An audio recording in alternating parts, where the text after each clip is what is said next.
Good morning students of class 3. I am Riddhima Ahmed, your SST teacher.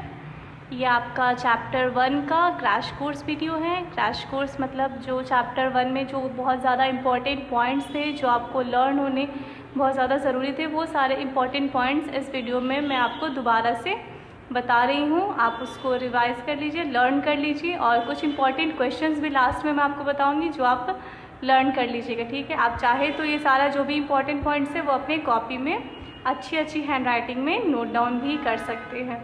ठीक है, तो start करते हैं। चैप्टर 1 का हमारा नेम था आवर यूनिवर्स। आवर यूनिवर्स मतलब हमारा ब्रह्मांड। इसमें हम हमारे यूनिवर्स के बारे में जाने थे, हेवनली बॉडीज़ के बारे में जाने थे, स्टार्स, सन, मून, सबके बारे में हम लोग इस चैप्टर में पढ़े थे। कॉन्स्टलेशन क्या होता है, गैलेक्सी क्या होता है, ये सब के बारे में हम लोग इस चैप्टर में पढ़ चुके थे और आज फिर से हम लोग उसी चीज़ को रिवाइज़ करेंगे। ठीक है, तो फर्स्ट आते हैं हम यूनिवर्स पे। यूनिवर्स का मतलब क्या होता है? यूनिवर्स को हिंदी में क्या बोलते हैं? यूनिवर्स को हिंदी में ब्रह्मांड कहा जाता है, ब्रह्मांड। ठीक है, our universe is very large, it is made up of million of stars, galaxies, living things etcetera. हमारा यूनिवर्स जो है, हमारा ब्रह्मांड जो है, ये बहुत बड़ा है। ये बना हुआ है बहुत सारे stars, galaxies, living, non living thing के मिक्सचर से ये बना हुआ है। हमारा यूनिवर्स जो है stars, galaxies, living, non living things के मिक्सचर से बना हुआ है और ये बहुत बड़ा है। ठीक है, नेक्स्ट आते हैं हेवनली बॉडीज़ पर। हेवनली बॉडीज़ मतलब वैसा नेचुरल ऑब्जेक्ट जो स्काई में आपको क्लियरली विजिबल होता है। विजिबल मतलब क्लियरली दिखाई देता है, उसको हम हेवनली बॉडी के नाम से जानते हैं। इसका एग्जांपल हो जाएगा स्टार्स है, सन है, मून है, प्लैनेट है। सन, मून, स्टार्स, ये सब तो हम लोग को आसमान में क्लियरली दिखाई देता है और इन सब को हम हेवनली बॉडी के नाम से जानते हैं। ठीक है, next point, there are 8 planet in the solar system, all the 8 planet revolve around the sun, these are known as solar system. पूरे सोलर सिस्टम में जो है टोटल 8 प्लैनेट है, ये तो हम जानते हैं, Mercury, Venus, Earth, Mars, Jupiter, Saturn, Uranus, Neptune, ये सब टोटल 8 प्लैनेट है। और हमारा अर्थ भी जो है इसी सोलर सिस्टम का एक हिस्सा है और ये 3rd प्लैनेट है। ठीक है, अर्थ हमारा सोलर सिस्टम का 3rd प्लैनेट है, तीसरा प्लैनेट है।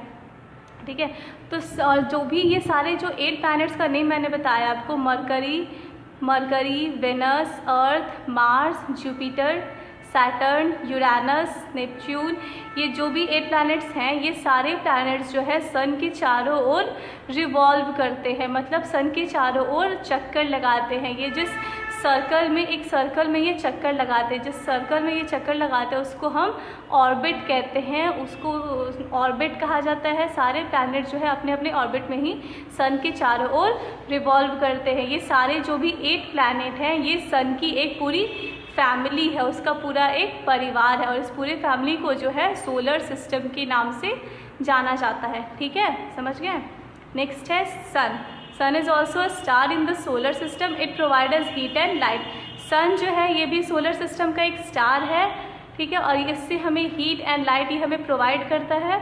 सन के थ्रू जो एनर्जी हमें मिलती है उस एनर्जी को सोलर एनर्जी कहा जाता है।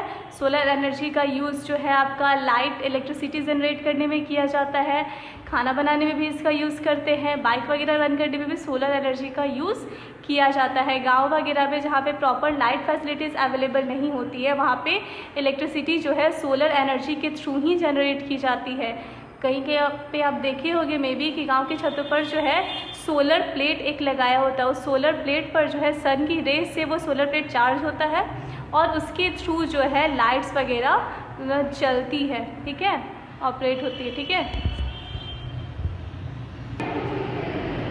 हो गया वो। अब नेक्स्ट पॉइंट पे आते हैं। Large group of stars is known as galaxy, our earth is a part of milky way galaxy. तो स्टार्स का जो पूरा समूह होता है, बड़ा ग्रुप होता है, उस पूरे ग्रुप को गैलेक्सी कहा जाता है। स्टार्स का जो एक पूरा समूह होता है उस समूह को हम गैलेक्सी कहते हैं। ठीक है, हमारा अर्थ जो है ये पार्ट है, ये हिस्सा है मिल्की वे गैलेक्सी का। किसका हिस्सा है? Milky way galaxy. Our earth is a part of milky way galaxy. ठीक है, नेक्स्ट आइए अब सैटेलाइट पर।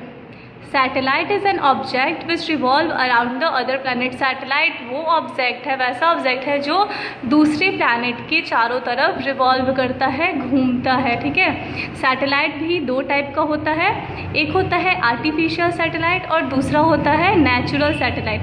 नेचुरल सैटेलाइट हो गया आपका मून आपका नेचुरल सैटेलाइट है। आर्टिफिशियल सैटेलाइट मतलब जो कि ह्यूमन के द्वारा बनाया गया हो। आर्टिफिशियल सैटेलाइट में भी बहुत सारे एग्जाम्पल है। एक एग्जाम्पल आपको क्वेश्चन आंसर में भी दिया गया था, वही आप याद करो, स्पुतनिक 1, SPUTNIK स्पुतनिक 1, ये आर्टिफिशियल सैटेलाइट का एक एग्जाम्पल है, ठीक है।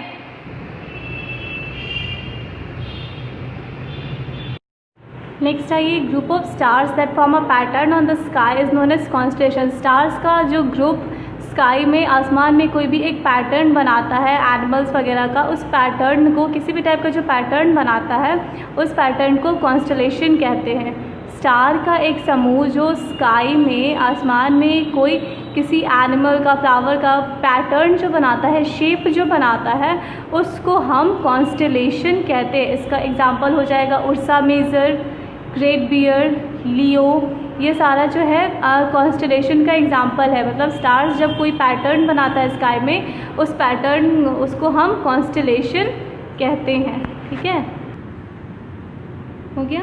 अब कुछ क्वेश्चंस मैं आपको इसमें बता रही हूँ, आपने ये सब तो जो भी इंपॉर्टेंट पॉइंट्स उसमें आपको बताए गए हैं वो आप अच्छे से लर्न कर लीजिएगा। अब कुछ क्वेश्चंस मैं आपको बता रही हूँ जो आप अच्छे से अपने लर्न कर लीजिएगा, और अगर आप चाहें तो इसको अपनी कॉपी में नोट डाउन भी कर सकते हैं, ठीक है। तो फर्स्ट क्वेश्चन है, differentiate between rotation and revolution. मतलब रोटेशन और रिवॉल्यूशन में क्या अंतर है। पहले रोटेशन और एक साइड रिवॉल्यूशन लिखिए। फर्स्ट में रोटेशन का पहले लिख लीजिए, rotation is the spinning of earth on an imaginary line called axis. ये हो गया फर्स्ट पॉइंट। सेकेंड लिखिए, the earth takes 24 hours to complete one rotation. Third point, rotation causes day and night. अब revolution का, revolution is the movement of earth around the sun in its orbit. Second point, the earth takes 365 days to complete one revolution. Fourth point, third point लिखिए, revolution of the earth causes season. हो गया। Next question लिखिए, why is sunlight important for earth. लिखिए answer, sunlight is important for earth. Without sunlight, life will not be possible on earth, full stop. Plants also need sunlight to prepare their own food, full stop. The energy obtained from the sun is used to cook food, make electricity, etc. हो गया। Next question, what do you mean by constellation and galaxy? पहले constellation के लिए, group of stars that form a pattern in the sky is called as constellation. Example, great bear, the hunter, under bracket में लिखिएगा Orion, etcetera. Second line में paragraph change करके लिखिएगा, a large group और the cluster of stars in the sky is called galaxy. हो गया। Next question, how is the planet different from a star. Planet star से कैसे different है, अलग है। लिखिए answer, planet is different from a stars in following ways. पहले planet का लिखिए, a planet has no light of its own. Second point, planets do not twinkle. Third point, they change their position. Stars का लिखिए, अब star has its own light.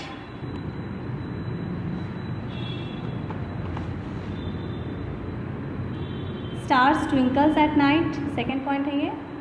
Third point, their position remain unchanged. हो गया।